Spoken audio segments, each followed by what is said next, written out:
Good morning and welcome to Chess League. Today we will have a look at one of the most famous chess games in history. This game was played in 1851 in London. This game was played between Anderson, who was playing white, and Kiziritsky, who was playing black.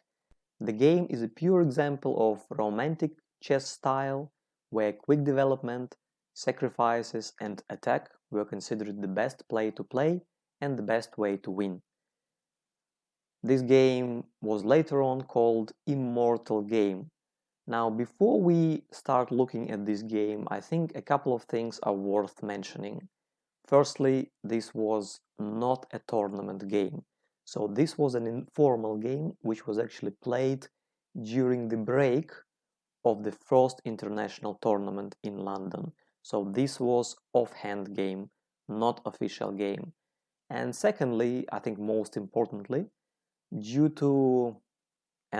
contrary to the popular belief, Kiziritsky, who was playing black, was in fact not at all a weak player. He was actually one of the four leading chess masters of France. He won a couple of fantastic games, and he was in fact one of the best players of that time. He was so impressed with this game that even after losing, he immediately telegraphed the moves of this game to his chess club in Paris, where they recorded the moves and published into a magazine. Okay, let's have a look what actually happened in this game, where white sacrificed the bishop, two rooks, and the queen, checkmating with only minor pieces. E4 was played by Anderson, E5, F4, that's a King's Gambit, probably by far the most popular opening of that time. E takes F4, bishop went to C4, developing the bishop. Queen H4, checking the king. King went to F1.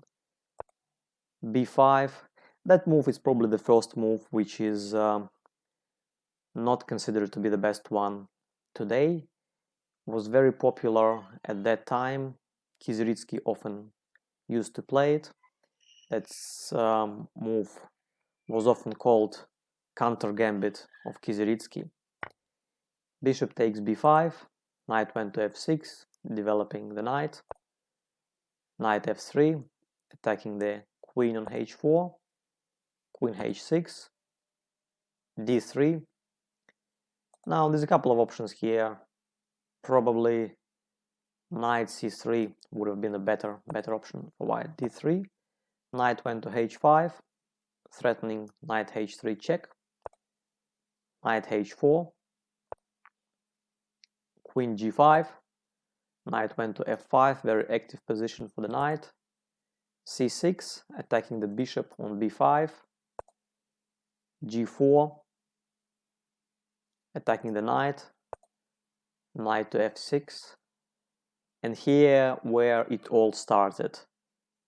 White started to play very actively, sacrificing almost all of their pieces and showing that a couple of active pieces can sometimes be worth more than a dozen inactive pieces. Let's have a look and enjoy. Rook g1, c takes b5, the first sacrifice, so white is a bishop down now. h4, attacking the queen on g5, queen went to g6, h5 again, attacking the queen, queen g5, queen went to f3, threatening bishop takes f4 and capturing the queen on g5. Knight has to go back onto g8, bishop takes f4, queen f6, knight c3, developing the last minor piece. Please have a look at this position. All of white pieces are now developed except of rook on a1, and none of black pieces is developed here. Bishop c5, black started developing, but it's probably too late now. Knight to d5, attacking the queen on f6 and maybe threatening knight to c7 check. Queen takes b2. Now two pieces are under attack at the same time now. Rook on a1 by the queen and rook on g1 by the bishop. Instead of developing any of them, white preferred to further develop their attack. Bishop d6, sacrificing both rooks. Bishop takes g1, e5. Again, white are not going to defend this rook on a1. Queen takes a1, check, king e2. Now, finally, black started developing other pieces, but it's too late because a beautiful checkmate is going to happen now.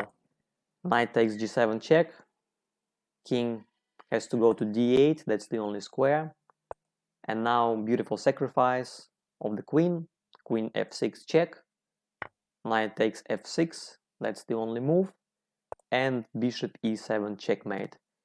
Have a look please at this position. White only has two knights and the bishop. Black has almost all of their pieces. However, these two knights, knight on d5, knight on g7, and the bishop on e7, these pieces is enough to checkmate your opponent because white is perfectly developed and black is completely undeveloped. Now, of course, today some of the moves in this game are not considered the best ones. Some of the moves are even considered as mistakes.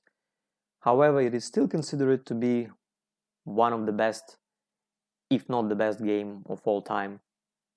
Please let me know what you think about this game, whether you agree that it's the best game or not. Please leave some comments and I will see you next time. Thank you very much and goodbye.